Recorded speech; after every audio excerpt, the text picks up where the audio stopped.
Chers amis, bonsoir. Vous êtes sur Paix et Guerre pour une 58e Mondoscopie ce soir. Nous sommes le 12 février 2025. Je suis très heureuse de vous retrouver.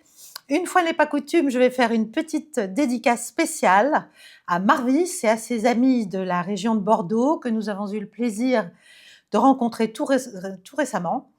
Il se reconnaîtra, en tout cas qu'il sache que ce fut pour moi une joie de voir que le goût de la vérité, le bon sens, l'amour de notre pays sont toujours très présents et vivants dans bien des cœurs courageux. Alors, ce soir, je vais vous parler de 3 points.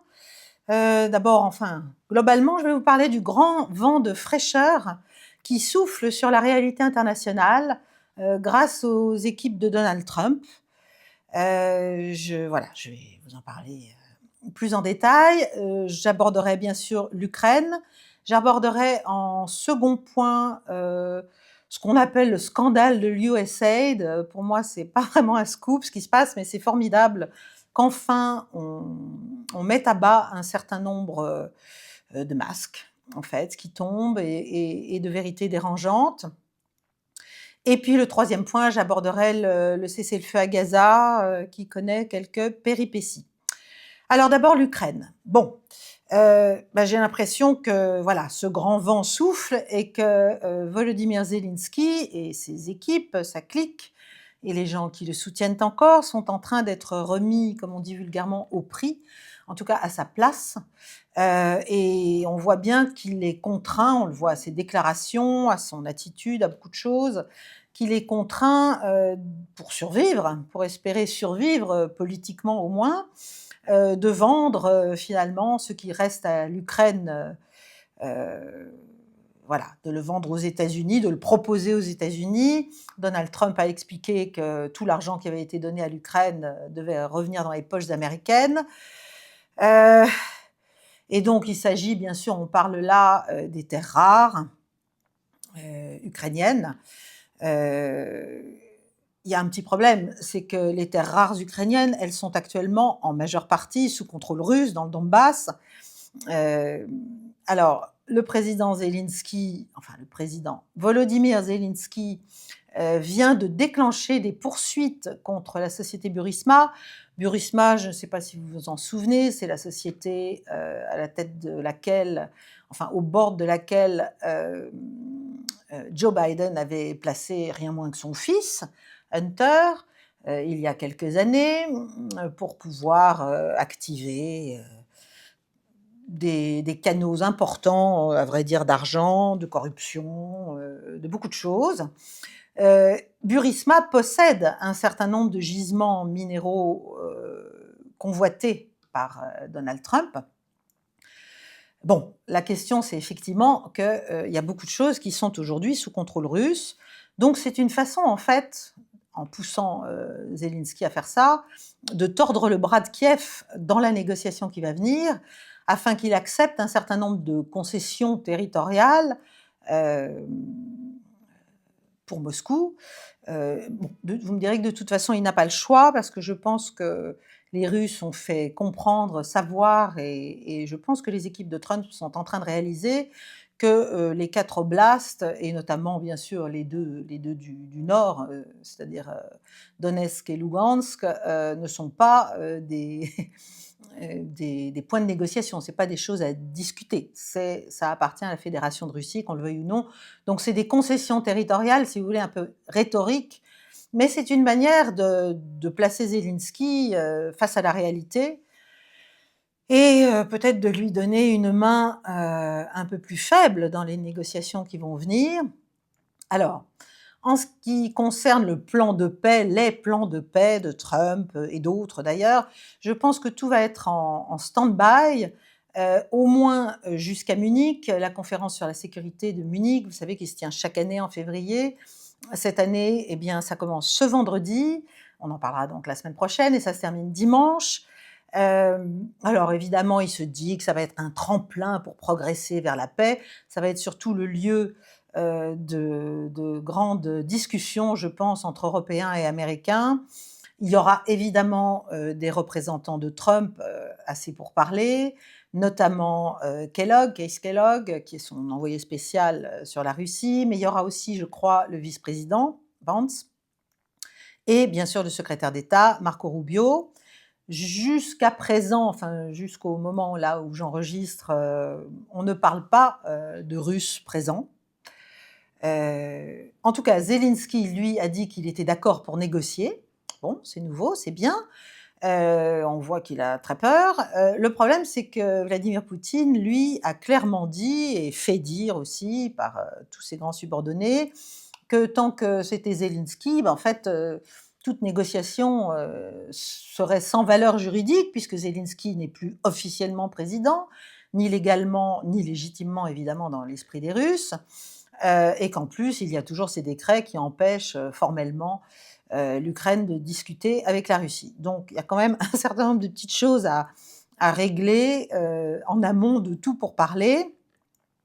Tout ça, c'est dans un contexte brûlant et dur entre les Européens et les Américains, et notamment au sein de l'OTAN, puisque Elon Musk a appelé à la refonte totale de l'Alliance Atlantique, parce que et son ministère, là, le DOGE, qu'il dirige, qui est celui chargé de faire la chasse à tous les fonds jugés inutiles ou trop importants donnés ici et là par les États-Unis, eh bien, le DOGE donc a gelé un certain nombre de fonds, y compris qui allaient vers l'Alliance.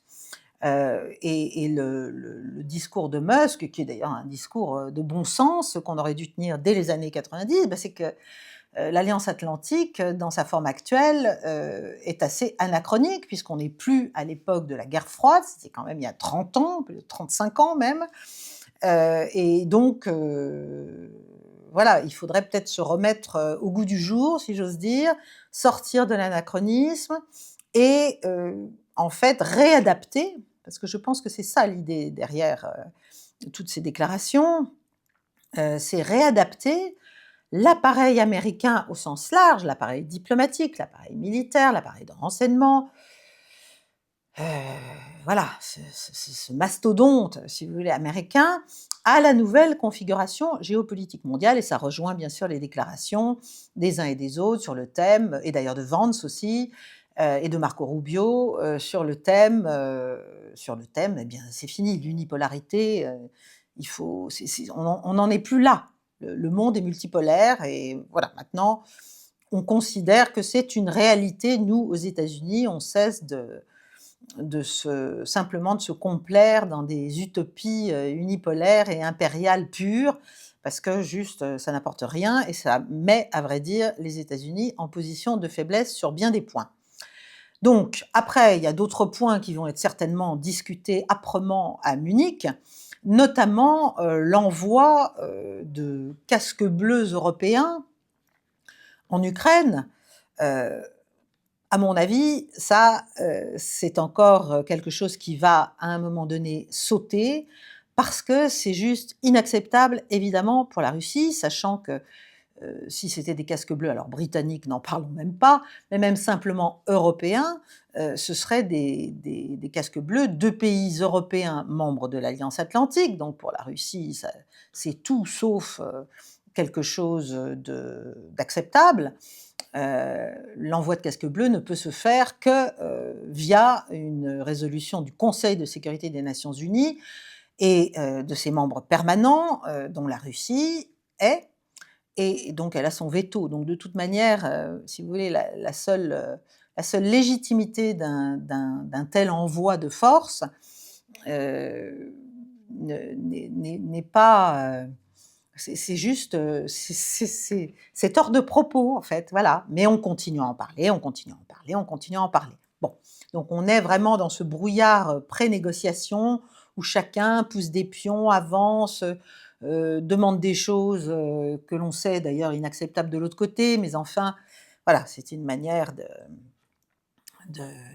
comment dirais-je, de fourbir ses armes et de faire du maniement de sabre en amont. beaucoup de choses se passent, beaucoup de déclarations se passent du côté américain. On a bien vu que Donald Trump et ses équipes essaient de faire à la fois, du bullying, enfin du harcèlement si vous voulez, vis-à-vis de la Russie et en même temps de proposer, ce qu'ils croient être des concessions. Notamment, la reconnexion, à SWIFT, sur laquelle je vais revenir, notamment, éventuellement la reprise, des envois de gaz russe à l'Europe, j'en parlerai aussi. Bref, il y a un certain nombre de choses qui sont dites, mais là encore, c'est dans ce contexte pré-négociation que tout ça est jeté sur la table. Ce qui est clair, c'est que donc les 4 oblasts, à mon avis, qui appartiennent désormais formellement à la Fédération de Russie, ne seront pas négociables. Évidemment, Trump, qui découvre manifestement un certain nombre de réalités, militaires, et aussi, diplomatiques, enfin il découvre le rapport de force aussi partiellement, vis-à-vis de la Russie. Ça le rend furieux parce qu'il se rend compte qu'il n'a pas tant d'éléments que ça à négocier. Récemment, l'un des vice-ministres des Affaires étrangères russes, Galouzine, et aussi l'ambassadeur de Russie aux Nations Unies, Nebenzia, ont fait un certain nombre de déclarations qui sont très claires. Ils ont expliqué que pour l'instant, à part la rhétorique sur il faut une négociation, il n'y avait pas de progrès sérieux fait du côté américain en ce sens. L'Ukraine a toujours des armes qui lui sont envoyées, l'Ukraine continue à vouloir se battre. Bon, l'histoire des peacekeepers, des soldats de la paix, bon, voilà, ça ne peut passer que par le Conseil de sécurité. Donc en fait, ce qu'il faut comprendre, c'est que si des forces européennes étaient malgré tout mises en violation de toute légalité internationale, si vous voulez, à l'initiative américaine ou même européenne, en fait, ces forces seraient en danger parce que tant que les États-Unis n'appuient pas un tel déploiement formellement, y compris militairement, soit en mettant eux-mêmes des soldats sur le terrain, soit en donnant un appui aérien, enfin quelque chose d'assez puissant, en fait, ces forces européennes se retrouveraient en danger de représailles russes, tout simplement. Ça a été dit, redit, redit, bon, depuis des mois. Les Européens font semblant de ne pas comprendre. C'est dommage. C'est dommage parce qu'en fait, ils ne perçoivent manifestement pas la puissance du découplage qui est en train de se faire entre les intérêts américains tels qu'envisagés par Donald Trump et les leurs. Voilà, donc c'est un combat entre guillemets «d'arrière-garde» que l'Europe est en train d'essayer de continuer à livrer à la Russie.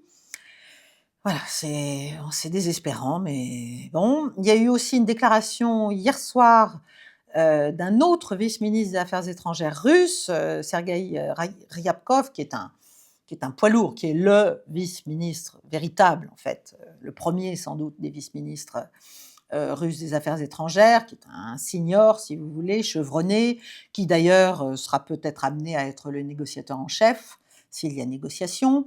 Et lui, il a fait des déclarations aussi, sans ambiguïté. Il a expliqué que certes l'arrivée de Donald Trump et de son administration ouvrait une petite fenêtre d'opportunité pour un dialogue, mais que tout dépendait en fait des États-Unis et que c'était pas en faisant des déclarations, des ultimatums, des propositions, non pas de corruption, mais de marchandage, heu, aux Russes, qu'on allait leur tordre le cou, ni le bras, qu'ils n'étaient sensibles ni au chantage ni à l'intimidation. Bon, ça, là encore, il dit des évidences, mais enfin manifestement, il est important de les dire, puisqu'on n'a pas l'air de tout bien comprendre en face.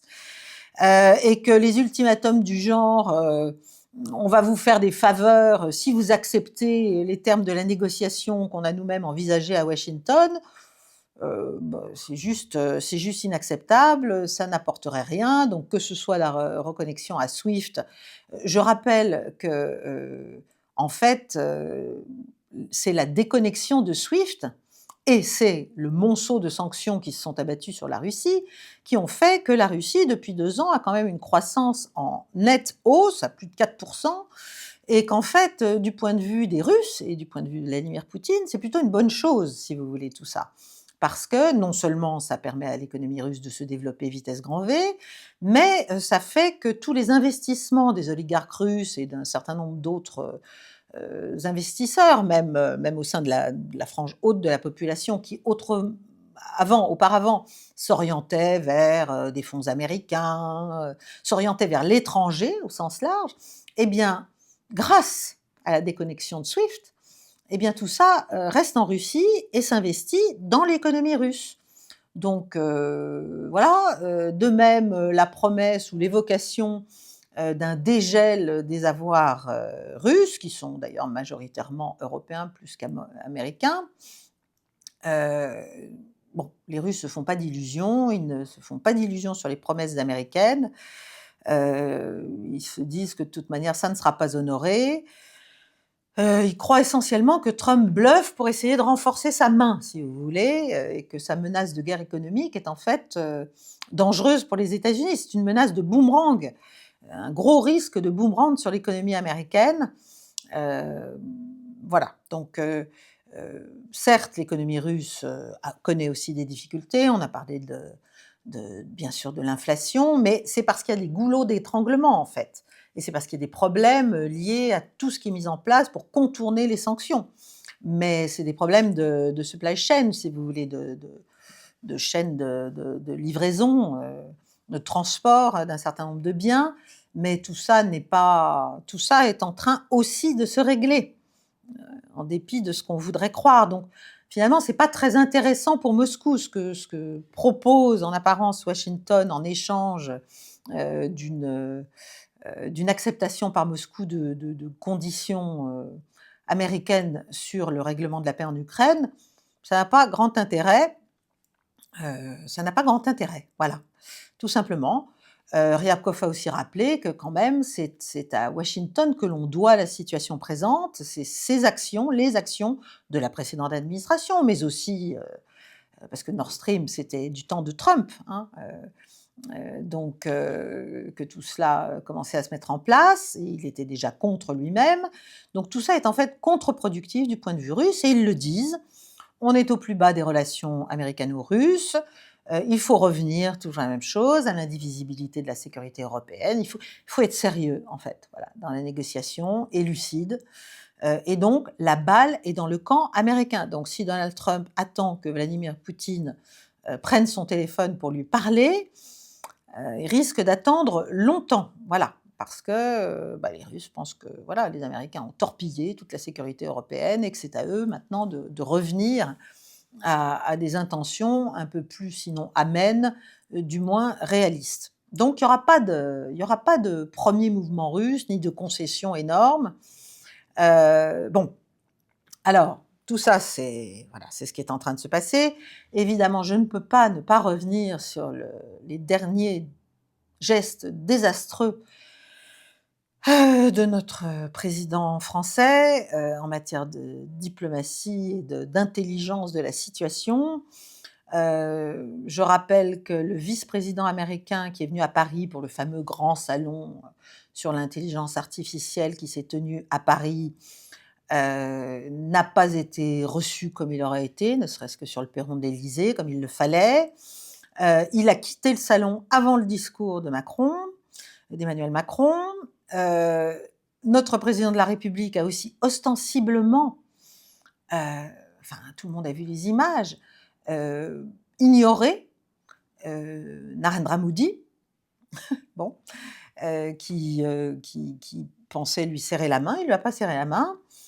Dans une autre discussion entre Vance et Modi, on voit Macron les mains dans le dos. Donc, on est vraiment dans les tréfonds, les abysses, les bas-fonds de la déroute diplomatique française. Et ça, voilà, vous me connaissez, je ne peux dire qu'une chose, c'est que c'est extrêmement douloureux, dommageable, dangereux, stupide, voilà, à contre-emploi de tout concernant notre pays et ses intérêts. Bon, voilà pour l'Ukraine, voilà où on en est. Deuxième point, le scandale de USAID. Alors, j'en ai un peu parlé, je crois, la semaine dernière, mais là, on est vraiment dans dans une manœuvre délibérée de la nouvelle administration américaine pour faire tomber les masques et pour, montrer, l'ampleur en fait des actions de l'USAID, heu, en faveur, d'une politique qui n'est plus celle de la nouvelle administration. Donc on est en train de mettre, enfin c'est Trump et ses équipes qui mettent à jour l'infiltration, la réalité de l'infiltration via les fonds de l'USAID qui vont vers des ONG, qui vont vers des médias, qui vont vers, des associations diverses et variées, qui vont vers des partis politiques, qui vont vers, voilà tout un tas de courroies de transmission si vous voulez, hem, pour mener une politique qui n'est plus viable en fait.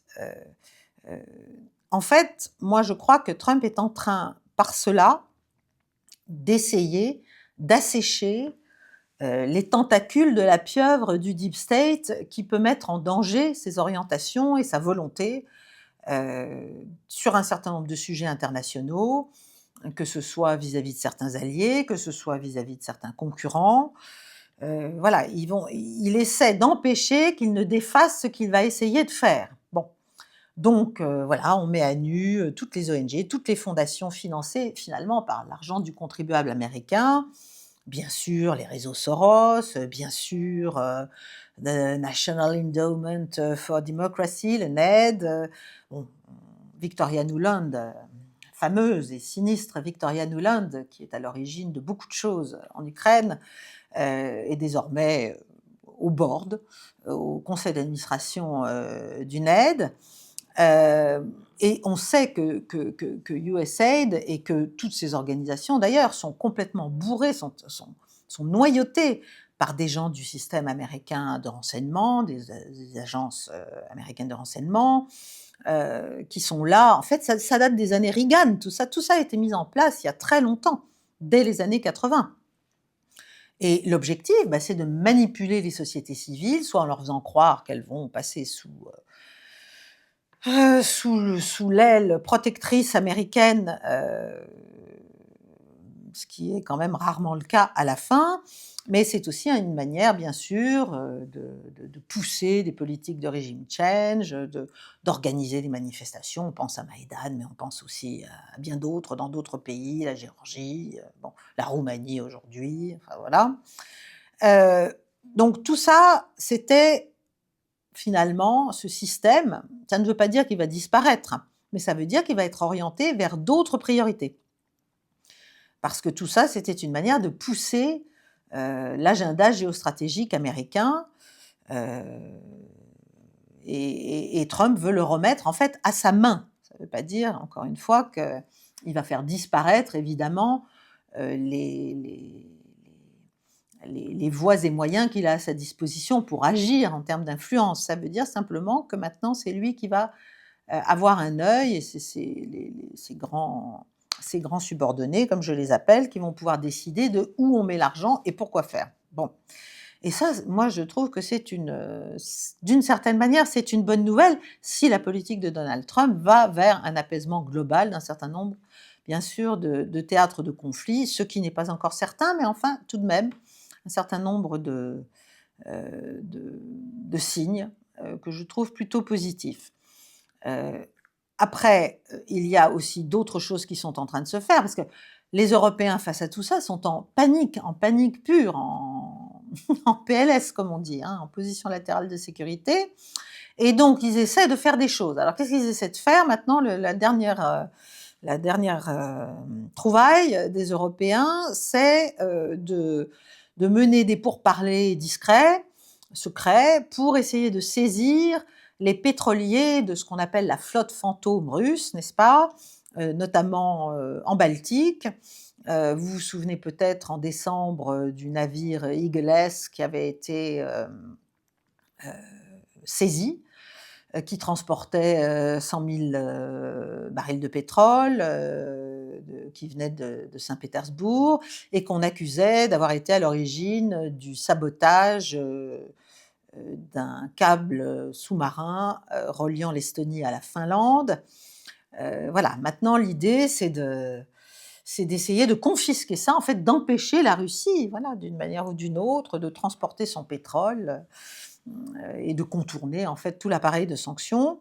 Mais c'est aussi une manière, et c'est là que les Européens, à mon avis, ne comprennent rien, ne comprennent rien à ce qui est en train d'être fait aux États-Unis et à l'intérêt qui pourrait être le leur d'embrayer sur cette politique au lieu de se mettre en porte-à-faux vis-à-vis de cette politique.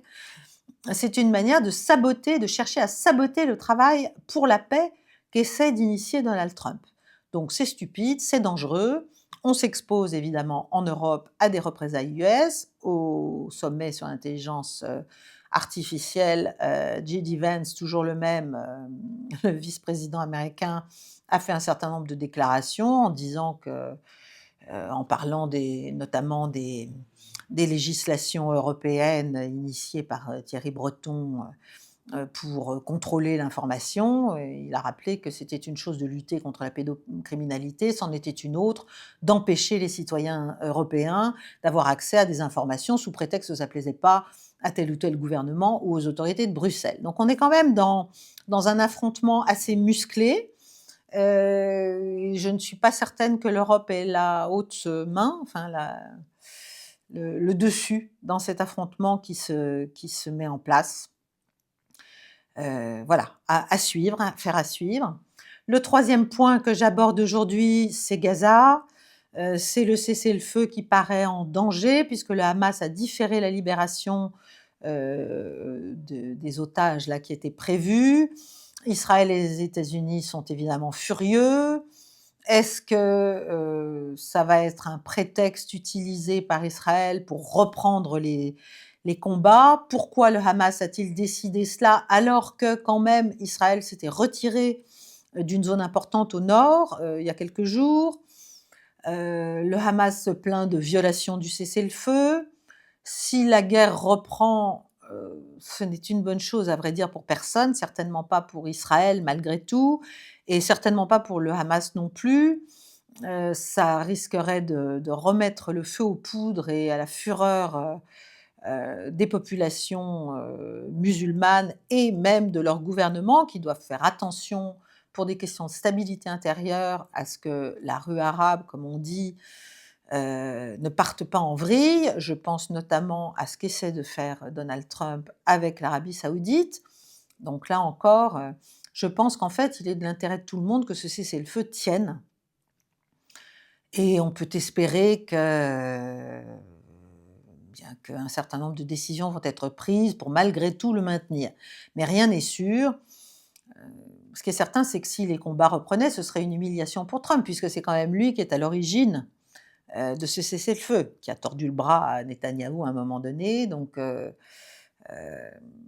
voilà, je pense qu'il y a beaucoup de raisons pour lesquelles le cessez-le-feu doit tenir et les uns et les autres doivent faire des concessions parce que toutes les parties y ont intérêt.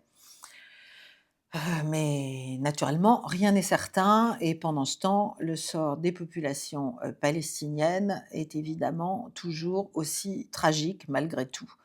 Heu, les déclarations en plus de Trump sur l'avenir de Gaza, sur ce qu'il faudrait en faire, sur l'intérêt que les populations palestiniennes auraient à finalement vivre ailleurs, être déplacées ailleurs, enfin bref. Si vous voulez, tout ça est très, très confus, ça part un peu dans tous les sens. D'une manière générale, je pense quand même que, l'on peut dire qu'il y a à Washington comme à Téhéran et peut-être, même, au sein du gouvernement israélien et dans la tête de Benyamin Netanyahou, la conscience croissante qu'il va falloir, trouver des aménagements et une sortie de crise pour des objectifs de plus long terme en termes sécuritaires, que ce soit du point de vue israélien, que ce soit du point de vue, américain. Et bien sûr, cela touchera, tout l'équilibre de la région, la relation avec l'Iran, la relation avec l'Arabie saoudite, et par, ricochet, la relation, avec le reste des pays du Golfe bien sûr, mais aussi avec la Russie. Car encore une fois, tous les tous les théâtres sont liés, tous les théâtres sont liés, ce qui est, à la fois ça rend les choses encore plus compliquées, mais c'est aussi peut-être, heu, une bonne chose, voilà, in fine. Donc c'était une mondoscopie extrêmement courte et concentrée. J'espère que vous en êtes, heureux, en tout cas certains d'entre vous, j'imagine. Je vous remercie de votre attention. N'oubliez pas de liker cette, vidéo si elle vous a plu, de la partager, de vous inscrire évidemment à Paix et Guerre, puis d'activer la cloche pour avoir les notifications, même si parfois elles n'arrivent pas en dépit de vos efforts. Voilà, à quoi faut-il attribuer cela? Je ne sais pas, mais enfin moi je continue de toute façon. Et enfin, ceux qui veulent rejoindre le cercle Paix et Guerre sont évidemment les bienvenus pour avoir d'autres contenus et en dernier lieu, il y a bien sûr Tipeee si vous souhaitez soutenir la chaîne d'une façon différente. Voilà, je vous remercie, je vous souhaite, chers amis, une très belle, soirée. À bientôt.